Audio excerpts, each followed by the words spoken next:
जी हाँ, ये है जीविका दीदी बनियापुर सारण जिला के, जो नशा मुक्ति अभियान के तहत ये कार्यक्रम भी चला रही हैं। बाल विवाह, दहेज प्रथा और समाज की कई कुरीतियों के खिलाफ आवाज़ भी उठा रही हैं और अपना ये जो महिलाओं का जी विकास है, ग्रामीण महिलाएं, शहरी महिलाएं जो गरीब, अति पिछड़े, कमज़ोर वर्ग से आती हैं, उनका सामाजिक और आर्थिक विकास की पहल करते हुए जीविका बिहार ही नहीं पूरे देश में अपने मुकाम पर पहुंच चुका है। आप देख रहे हैं सीएम न्यूज़ हिंदी चैनल और ये आपको हम दिखाएंगे कि जीविका दीदी कितना बड़ा बिहार में कार्यक्रम कर रही हैं और लोगों को जागरूक कर रही हैं। ये नई चेतना अभियान का कार्यक्रम है जो बनियापुर ब्लॉक से चालू हुआ है और ये पूरे बिहार में इस तरह की चेतना का अभियान चल रहा है, जो गुड टच बैड टच जैसी क्या होती है, इसका मतलब क्या होता है, बच्चों और बच्चियों को समझाया जा रहा है ताकि किसी भी तरह का लैंगिक अपराध इस समाज में बच्चों के साथ न हो सके। और आपको दिखाते हैं पूरी रिपोर्ट बनियापुर से। आज के टाइम में जीविका सिर्फ महिलाओं का जीविका का आधार नहीं रह गया, ऐसा लगता है कि सत्ता के नेताओं का भी ही आधार बन चुका है, क्योंकि आपने पिछले विधानसभा चुनाव में भी देखा है, विधानसभा के चुनाव में जीविका दीदियों का सरकार बनाने में ऐसा कहा जाता है बहुत बड़ी भूमिका है। इसलिए केंद्र सरकार की भी नज़र अब बिहार की जीविका पर आ गया है। आगे दिखाते हैं आपको पूरी रिपोर्ट। मेरा नाम मंजू देवी है और मैं यहाँ जीविका दीदी अधिकार केंद्र कोऑर्डिनेटर पद पे कार्य करती हूँ और यहाँ दीदियों का सरकारी योजनाओं से जुड़ाव के लिए कार्य होता है, जैसे कि वृद्धा पेंशन हो गया, दीदियों का विधवा पेंशन हो गया, विकलांग पेंशन हुआ। दीदियों का इन सरकारी योजनाओं से हम लोग जुड़ाव पे काम करते हैं और दीदियों घरेलू हिंसा पे अभी नई चेतना को लेके हम लोग काम कर रहे हैं।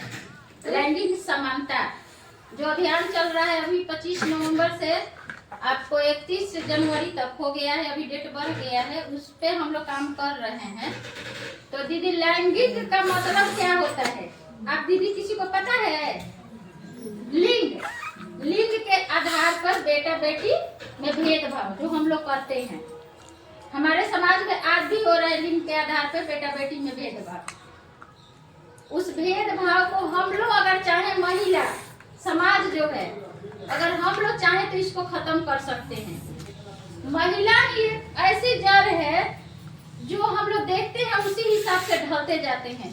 हमारी माँ के साथ जो हो रहा है हम लोग बचपन से देखते हैं, पिताजी अन्याय करते हैं, माँ सहती है, कुछ नहीं बोलती है, वही हम लोग देखते हैं। फिर धीरे धीरे हम लोग बड़े होते हैं, हमारी भी शादी हो जाती है, हमारा पति भी हमारे संग हिंसा करता है। हिंसा कई तरह का होता है, मानसिक होता है और तरपारित के रूप में होता है और मारपीट के तरह भी होता है, लेकिन हिंसा कई तरह के होता है दीदी, जो हम सबके साथ होता है।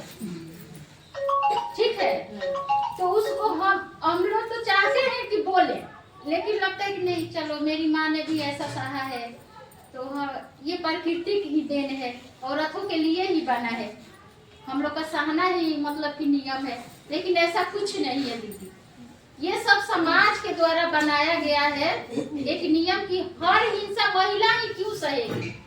बहू आ गई, घर का काम बहू ही करेगी, क्यों बहू करेगी?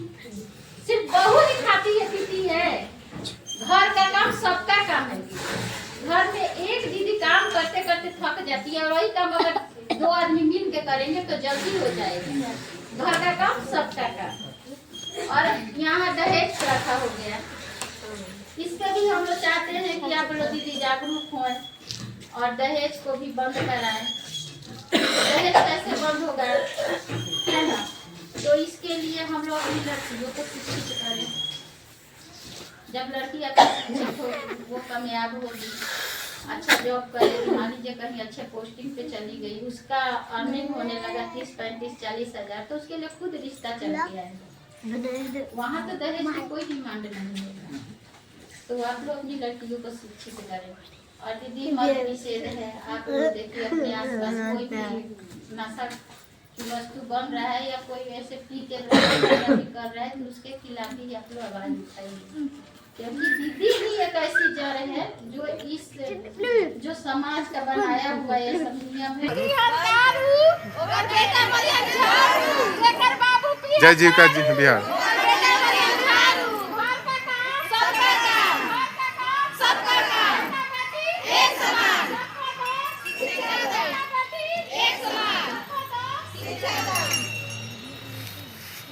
बेटी पढ़ रही भविष्य जय जीविका जय सर।